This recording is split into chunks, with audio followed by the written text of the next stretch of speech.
Research, thesis research, research paper, research proposal, and research in many other forms.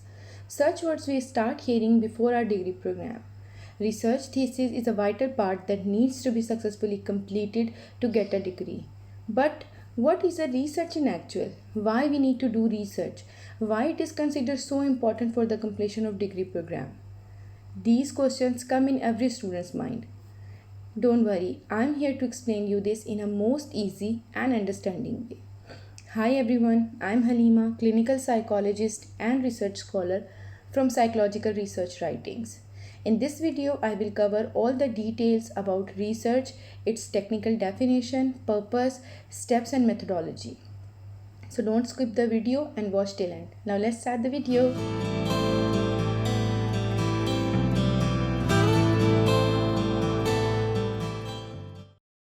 Oxford Dictionary divided research in two forms.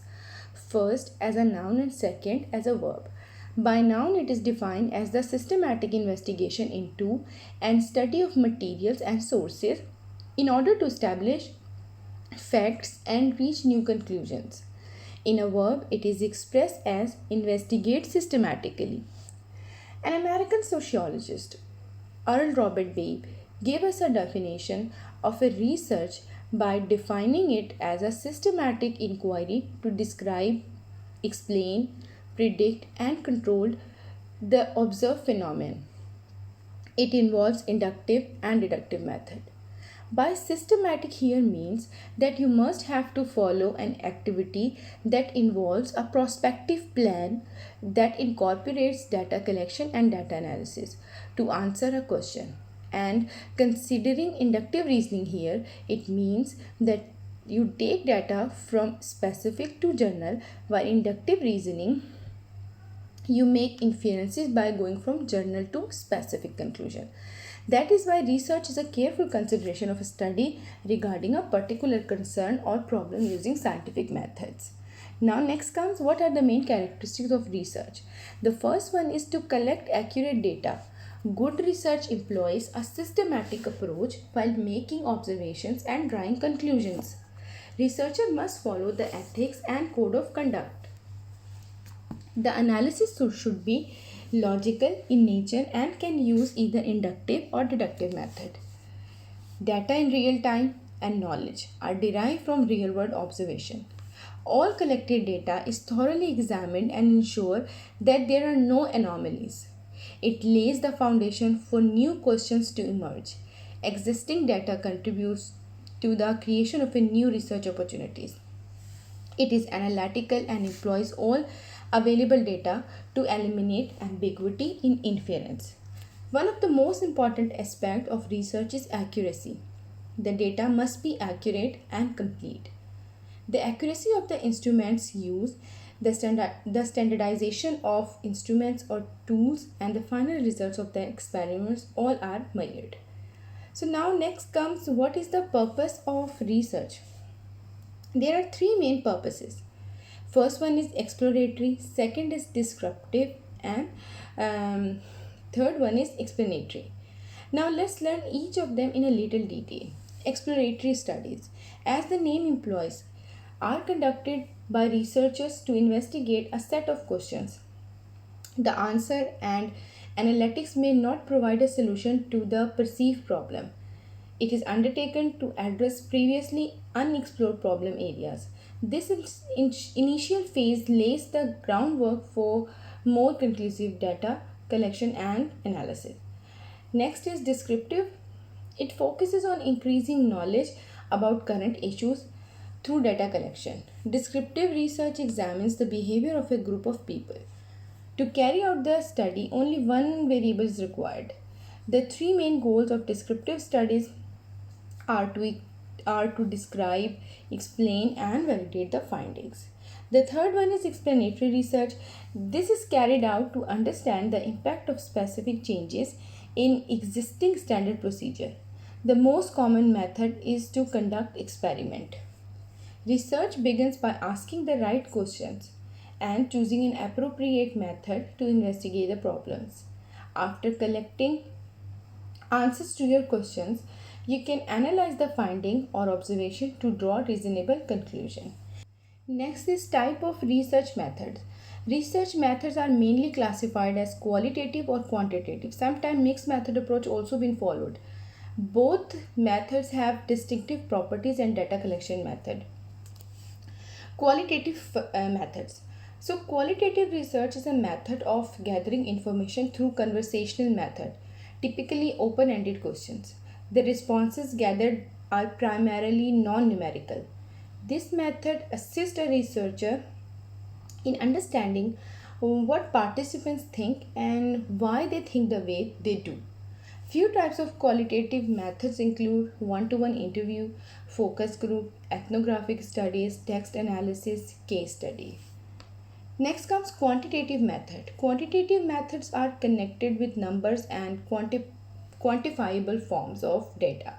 It employs a systematic approach to investigating events or data. It provides answers to questions that seek to justify relationship between measurable variable in order to explain, predict or control a phenomenon. So here are a few types of quantitative method which include survey research, descriptive research, correlational research. Remember, research is only valuable and useful when the data and information is valid, accurate and reliable. Incorrect data or information, plagiarism, fabrication and manipulation of data can contaminate your whole research thesis. So it is essential to ensure that your data is valid, accurate, reliable, timely, complete. So next comes the types of conducting accurate research. The first one is to identify and develop your topic. So the most challenging part of a research project is choosing a topic, because this is the first step in writing a research. It must be done correctly. You can seek help from this pop-up video for choosing a research topic which will guide you and give you 100% successful result. Next comes do a preliminary research for information. So always make an initial search to see if there is enough material available to suit your needs before starting your research. So this will also help you establish the context of your research. Look up for keywords in the relevant title of the library reference collection, such as dictionary and encyclopedias, as well as other places like online books, catalog, periodical database, search engine databases or internet.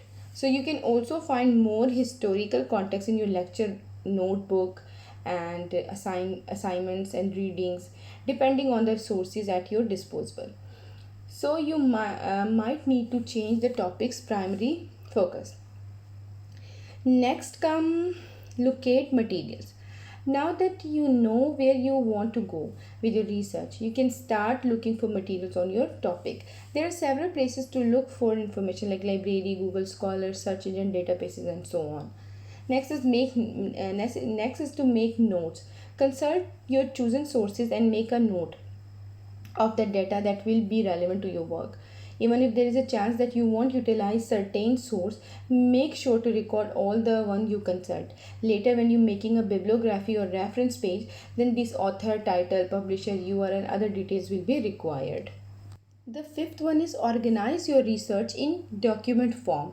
Start by arranging the data which you have gathered. The rough draft is the next step in which you put your concepts on paper without giving them a final polish. This phase will assist you in organizing your thoughts and choosing the format for your final research paper or thesis.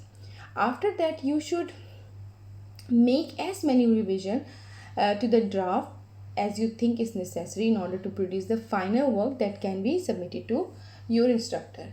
The sixth one is cite your sources properly. This is the very important part because you have to give credit where the credit is due. Cite your resources. And citing or documenting the sources used in your research serves two purposes. It gives proper credit to the authors of the material used, and it allows those who are reading your work to duplicate your research and locate the sources that you have listed as references. The MLA and the AP styles are two very popular citation format.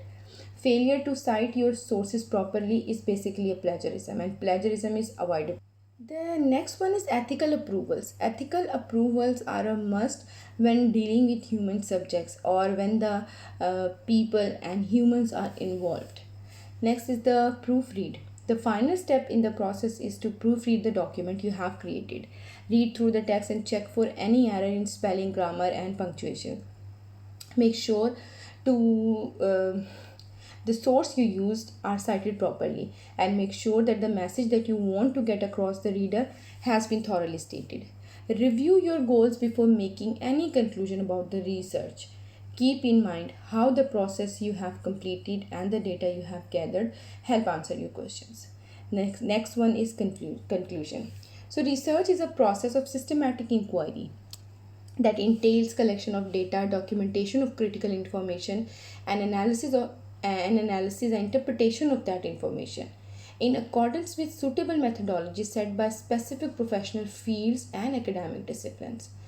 Remember that research is conducted to evaluate the validity of a hypothesis or an interpretive work. So it is conducted to assemble a body of practical knowledge and findings for sharing them in appropriate manner. Research also help to generate questions for further exploration. This is the end of the session, and if you want to learn and know about any part of the research and want to clarify any concept you are facing challenges with, so just drop a comment down below. I will soon upload the answers in upcoming video. Thanks for watching and don't forget to subscribe. See you.